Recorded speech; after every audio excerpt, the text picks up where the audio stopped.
नमस्कार. ऊर्जा घरातून बाहेर पडलेली असते आणि ती रस्त्याच्या कडेने चालत असते.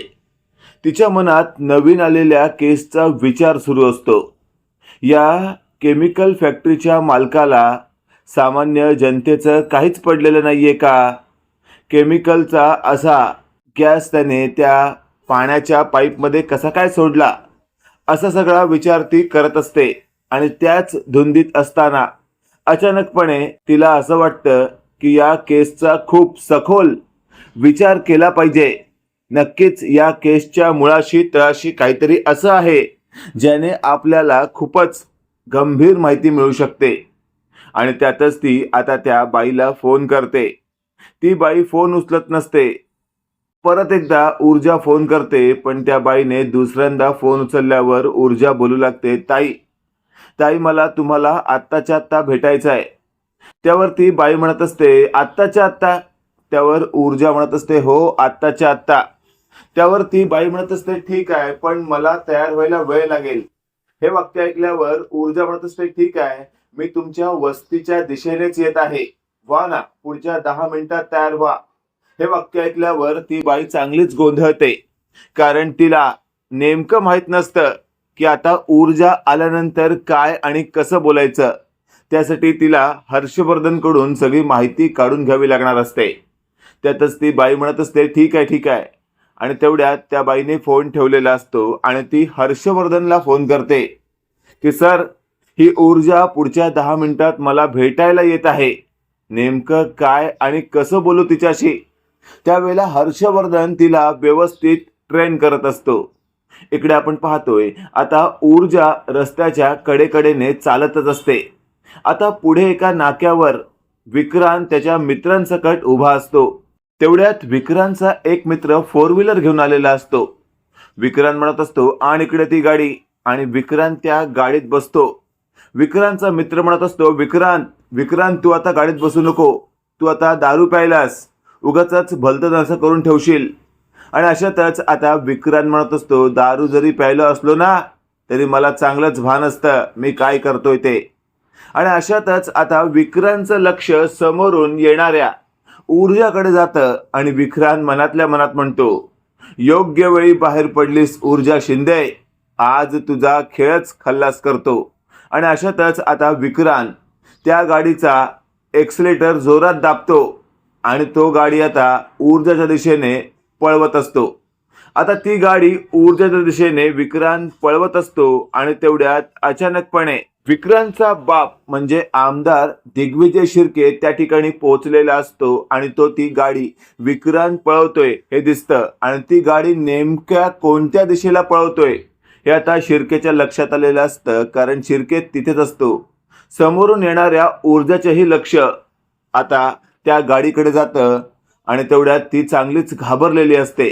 तिला नेमकं कळत नसतं की आता काय करावं, आपण आता इथून वाचणार नाही असं त्यावेळी ऊर्जाला वाटलेलं असतं. पण आमदार शिर्केने ऐनवेळी ऊर्जाला बाजूला खेचलेलं असतं आणि विक्रांतच्या गाडीखाली येण्यापासून वाचवलेलं असतं.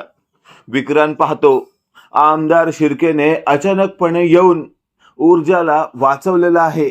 विक्रांतचा राग अनावर होतो. विक्रांत स्वतःशी बोलत असतो, हा बाप तर मला घरात सुद्धा सुखाने जगू देत नाही आणि बाहेरही नाही. आता तर या बापालाच आधी संपवलं पाहिजे. आणि अशातच आता विक्रांत पुढे जाऊन गाडी थांबवतो आणि गाडीतनं उतरतो. इकडे ऊर्जा बाजूला पडलेली असते. आमदार शिर्के तिला उचलतो आणि म्हणत असतो, ठीक आहेस ना बाळा तू? त्यावर ऊर्जा म्हणत असते, हो मी ठीक आहे, पण काय चाललंय हे सगळं? बाप वाचवतो, बेटा मारण्याचा प्रयत्न करतो. त्यावर आमदार शिर्के म्हणत असतो, हात जोडतो तुझ्या पुढे, प्लीज समजून घे, हे सगळं विसरून जा, काहीच झालेलं नाहीये असा विचार कर. त्यावर ऊर्जा म्हणत असते, काय बोलताय तुम्ही? तुम्हाला तरी कळतंय का? तुमच्या मुलाने आता इथे मला मारण्याचा प्रयत्न केला.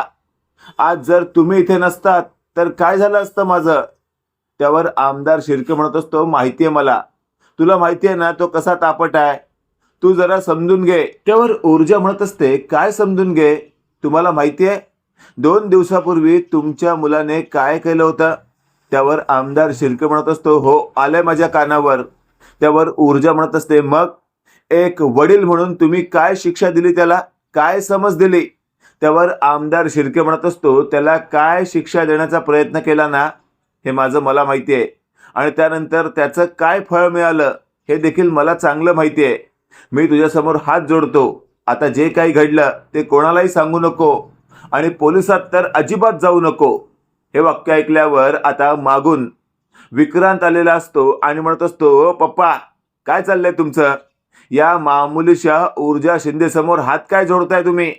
अहो, तिला आत्ताच्या आत्ता संपवणार होतो, सगळं टेन्शनच गेलं असतं, तुम्ही ना उगाचच मध्ये पडलात." त्यावर आमदार शिर्के वळतो आणि म्हणत असतो, "गप्पा बस, कुठे काय बोलायचं कळतं का तुला? नाही ना, मग शांत राहा." त्यावर विक्रांत म्हणत असतो, "पप्पा, एक गोष्ट लक्षात ठेवा, मला या पद्धतीने असं डाफरायचं नाही या, आणि मला हलक्यात तर अजिबात घ्यायचं नाही." हे वाक्य ऐकल्यावर मात्र आता आमदार शिर्के म्हणत असतो, "अच्छा, म्हणजे या ठिकाणीही तू माझी अजिबातच इज्जत ठेवणार नाहीयेस." त्यावर आमदार शिर्केला आता विक्रांत म्हणत असतो, ए शिर्क्या, तू ना घरी माझा बाप असशील, इथे नाही. इथे जर फादरगिरी करणार असशील ना तर आधी या ऊर्जाला नाही तर तुला संपवतो. आणि अशातच आता विक्रांत आमदार शिर्केला धरतो आणि बाजूच्या झाडावर जोरात आदळण्याचा प्रयत्न करतो, पण ऊर्जाने आता विक्रांतला जोरात लकटलेलं असतं. आणि ऊर्जा म्हणत असते, नालायका, थोडी तरी लाज ठेव. वडील आहेत ते तुझे, त्यांनी तुला जन्म दिलाय आणि त्याचं हे फळ देतोयस तू. त्यावर आमदार शिर्केच्या या नालायक मुलाने आता ऊर्जावर हात उचलण्याचा प्रयत्न केलेला असतो, पण ऊर्जाने स्वतःच्या हातात असलेल्या फाईलने जोरात या विक्रांतला थोबडवलेलं असतं. विक्रांत बाजूला जाऊन पडतो आणि तेवढ्यात आपण पाहतोय आता विक्रांतचे मित्र तिथं धावत आलेले असतात. ते विक्रांतला समजवण्याचा प्रयत्न करतात. आमदार शिर्केही म्हणत असतो, घ्या याला, धरा, टाका त्या गाडीमध्ये, कुठेतरी नेऊन बांधा. हे वाक्य ऐकल्यावर आता विक्रांतचे मित्र समजवत असताना विक्रांत अजिबातच ऐकत नसतो आणि इकडे आमदार शिर्के ऊर्जा समोर हात जोडतो, प्लीज ऊर्जा, जे काही झालं ते विसरून जा, पोलिसात तर अजिबात जाऊ नको, नाहीतर माझी नाचक्की होईल. त्यावर ऊर्जा म्हणत असते, अहो असं कसं बोलता तुम्ही, आज याने तुमचाही जीव घेण्याचा प्रयत्न केलाय. त्यावर आमदार शिर्के म्हणत असतो, अगं या आधी सुद्धा घेण्याचा प्रयत्न केलाय, कसा बसा वाचलोय मी. त्यावर ऊर्जा म्हणत असते, पण मी आज अजिबातच या प्रकरणात मागे राहणार नाही. मी शौर्यला याबाबत सगळं काही सांगणार. जरा तरी तुम्ही विचार करा, जर ऐन वेळेला तुम्ही आला नसतात तर माझा जीव वाचला असता का? तुम्ही विचार करा. हे वाक्य ऐकल्यावर आता आमदार शिर्के म्हणत असतो, अगं बरोबर आहे ग तुझं, पण काय बोलू तुला, तू समजून घेणार नाहीयेस का? त्यावर ऊर्जा म्हणत असते, अजिबातच नाही. तेवढ्यात आपण पाहतोय आता मागे विक्रांत मित्रांच्या तावडीत असतो. तिथूनही तो बोंबलत असतो, ए ऊर्जा शिंदे, जा, काय करायचं ते कर. तुला काय वाटलं तू पोलिसांची धमकी देशील आणि हा विक्रांत शिंदे घाबरल का? जा, शौर्याला सांगायचं असेल तर शौर्याला सांग, नाही घाबरत मी. फार फार तर काय होईल, मी पोलिसात तू दिल्यामुळे पोलीस मला तुरुंगात टाकतील ना, टाका, मी नाही घाबरत. असं जेव्हा विक्रांत म्हणत असतो त्यावेळेला आमदार शिर्के म्हणत असतो, अरे नालायका, गप्प बस. आज तुझ्यामुळे माझ्यावर जी परिस्थिती उद्भवली आहे ना ती उभ्या आयुष्यात कधीच उद्भवली नव्हती. वरिष्ठांकडून सतत फोन येत आहेत मला, सतत त्यांच्याकडनं मला अपमानास्पद वागणूक मिळते. ये उद्या माझं जर आमदार पद धोक्यात आलं ना तर लक्षात ठेव, जिवंत ठेवणार नाही मी तुला. तुला वाटतंय मी आज तुला जपतोय तर उद्याही जपेन, तर अजिबातच नाही. हे सगळं ऐकल्यावर आता ऊर्जा म्हणत असते, वा, बाप बेटा दोघं मस्त ड्रामा करताय, पण लक्षात ठेवा आज हा तुमचा ड्रामा सगळ्यांसमोर उघड करून ठेवणार आहे मी. आणि अशातच आमदार शिर्केच्या समोर आता विक्रांत जास्तच भुंकत असतो. तेवढ्यात विक्रांतला तुम्ही ताबडतोब आता घरी घेऊन चला असं आमदार शिर्केने विक्रांतच्या मित्रांना म्हटलेलं असतं. मग लगेचच विक्रांतची मित्र आता आमदार शिर्केचं ऐकतात आणि त्याला घरी नेतात. त्यानंतर आमदार शिर्के सुद्धा घरी आलेला असतो. या विक्रांतला धरतो आणि समोरच्याच बेडवर जोरात आपटतो. विक्रांत पडतो आणि लगेचच बोलू लागतो, तुमच्यामुळे ना माझी इज्जतच राहिली नाहीये. माझ्या मित्रांसमोर तुम्ही माझी अशी हालत करून टाकली आहे ना की आज तुमचं काय करतो ते बघा. तेवढ्यात विक्रांतने बाजूला असलेला डायनिंग टेबलवरील मोठा टिपा उचललेला असतो आणि तो आमदार शिर्केच्या डोक्यातच घातलेला असतो. अचानकपणे डोक्यात टिपॉय पडल्यामुळे आमदार शिर्के चांगलाच रक्तबंबाळ झालेला असतो. त्याला आता खाली पडल्यामुळे उठताही येत नसतं. तेवढ्यात तिथे असलेल्या विक्रांतच्या मित्रांनी आमदार शिर्केला कसंबसं उचललेलं असतं आणि थेट हॉस्पिटलला नेलेलं असतं. आता टेम्पररी आमदार शिर्केच्या डोक्याला चांगलंच बँडेज लावण्यात आलेलं असतं. आणि अशातच आपण पाहतोय मगाचपासून पक्षश्रेष्ठी या आमदार शिर्केला फोन करत असतात, पण या सगळ्या परिस्थितीमुळे आमदार शिर्केला फोन उचलता येत नसतो. आणि मग पक्षश्रेष्ठींची गाडी आता या आमदार शिर्केच्या निवासस्थानी आलेली असते आणि सगळी परिस्थितीची पाहणी करते. नेमकं काय घडलं हे जाणून घेण्यात आलेलं असतं. शेवटी मग आमदार शिर्केच्या मुलाला पक्षश्रेष्ठींनी आता समज देण्याचा प्रयत्न केलेला असतो, पण तिथे या विक्रांतने चांगलाच धुमाकूळ घातलेला असतो आणि तोच नेमका आमदार शिर्केच्या आमदार पदापर्यंत सगळी वाट लागलेली असते. आणि अशातच आपण पाहतोय आता इकडे शिर्केच्या बरोबर नेमकं काय झालंय हे जेव्हा हर्षवर्धनला कळतं, हर्षवर्धन शिर्केला फोन करतो आणि सगळी माहिती काढून घेतो.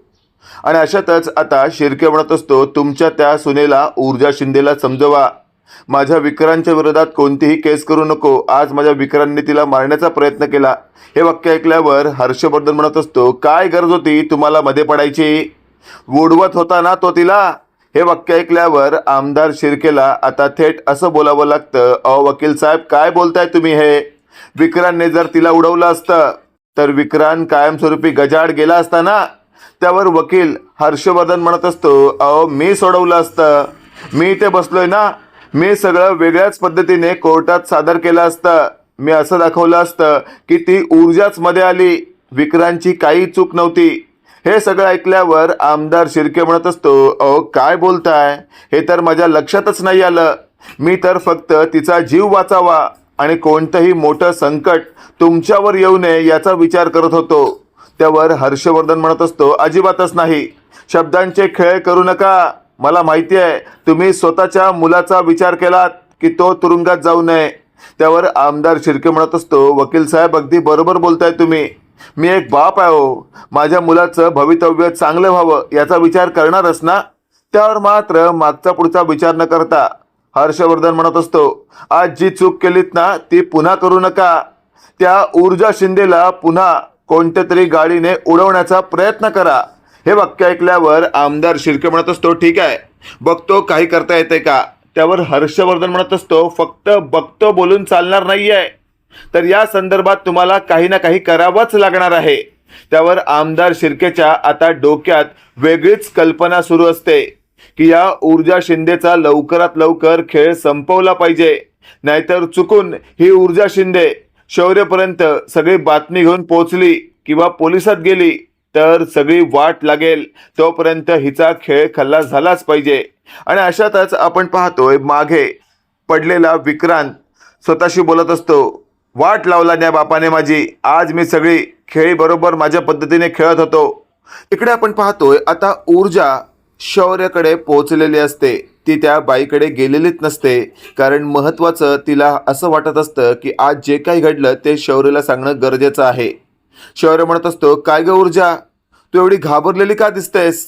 त्यावर ऊर्जा म्हणत असते, काय सांगू तुला, आज जे काही घडलंय ना ते पाहता मला त्या विक्रांत शिर्केला अजिबातच लाईटली घेण्याचा विचार मनात येत नाहीये.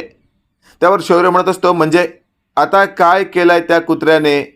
त्यावर ऊर्जा सगळं काही सांगते. त्यानंतर विक्रांतला आता मी संपवतो असं म्हणत शौर्यने भला मोठा दांडका हातात घेतलेला असतो आणि तो दांडका हातात घेत शौर्य ऊर्जाचा हात धरतो आणि एखाद्या हिंदी पिक्चरच्या स्टोरीप्रमाणे तो बाहेर पडतो त्या विक्रांतला कायमस्वरूपी संपवण्यासाठी किंवा धडा शिकवण्यासाठी. आता विक्रांत हा त्याच्या बापाबरोबर घरी असतो. अचानकपणे विक्रांत म्हणजे शिर्केंच्या घराचा दरवाजा लाथेने उघडला जातो आणि त्यात शौर्याची एंट्री होते. बरोबर ऊर्जा देखील असते. आता शौर्य म्हणत असतो, हे विक्रांत शिर्के समोर ये, आज तुला तुझी औकात दाखवून देतो. हे वाक्य ऐकल्यावर आता आमदार शिर्केला कळून चुकतं की या ऊर्जाने शौर्याला सगळं काही सांगितलंय, पण हरकत नाही, पोलिसांना सांगितलं नसेल तर बरं. आणि अशातच आता आमदार शिर्के या शौर्य समोर येतो आणि म्हणत असतो, काय झालं शौर्य बेटा? त्यावर शौर्य म्हणत असतो, तुम्ही समोर यायचं नाही, आज तुमच्या मुलाचा खेळ संपवायचा आहे मला. त्यावर आमदार शिर्के म्हणत असतो, तुझ्या ऊर्जाला मीच वाचवलंय, जरा तरी माझ्याशी बोल. चूक झाली असेल माझ्या मुलाकडून, पण त्याची माफी मी मागतो. तेवढ्यात विक्रांत मागून अशा पद्धतीने येतो की, काय रे, तुला काय वाटलं हे तुझं घर आहे का? हे माझं घर आहे आणि इथे दादागिरी अजिबातच करायची नाही. हे वाक्य ऐकल्यावर आता आमदार शिर्के म्हणत असतो, विक्रांत शब्द जपून वापर, तुला आधीच कितीतरी वेळा समजवण्याचा प्रयत्न केलाय. त्यावर ऊर्जा लगेचच बोलू लागते, हे काय शिर्के साहेब, मी जेव्हा तुम्हाला शेवटचं पाहिलं तुम्हाला अजिबातच लागलेलं नव्हतं, आता तुमच्या संपूर्ण डोक्याला बँडेज. त्यावर लगेचच आता आमदार शिर्के म्हणत असतो, तुला म्हटलं होतं ना माझ्या घरची परिस्थिती काय आहे हे तुला मी नाही सांगू शकत. त्यावर लगेचच आता ऊर्जा म्हणत असते, अहो या माणसाने तुम्हाला जीव मारण्याचा प्रयत्न केलाय, तरीही तुम्ही याला का असं लाडाबेडाने वाढवताय.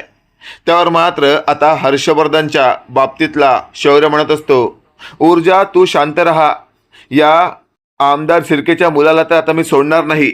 शौर्यने त्या दांडक्याने आता तिथे असलेल्या विक्रांतला फटकवायला सुरुवात केलेली असते. शौर्यला आता विक्रांत म्हणत असतो, तू मला फटकवणार? आणि तेवढ्यात ऊर्जाच्या डोक्यात हा विक्रांत दांडका घालण्याचा प्रयत्न करतो, पण शौर्यने त्याच्या पायावरच जोरात दांडका मारल्यामुळे विक्रांत खाली पलतो आणि खाली पडल्यानंतर वेलवाकलं धावू लागतो आणि धावताना तो असा पडतो की त्यानंतर आमदार शिर्केला कळून चुकतं की आज जे काही घडलंय त्यानंतर या विक्रांतला चांगलीच समज मिळाली असेल. मित्रांनो, काय वाटतं तुम्हाला, येत्या काळामध्ये आपल्याला या मालिकेमध्ये काय वेगळं पाहायला मिळू शकतं? कमेंट करून नक्की कळवा आणि असेच नवनवीन अपडेट पाहण्यासाठी व्हिडिओला लाईक आणि चॅनलला नक्की सबस्क्राईब करा. धन्यवाद.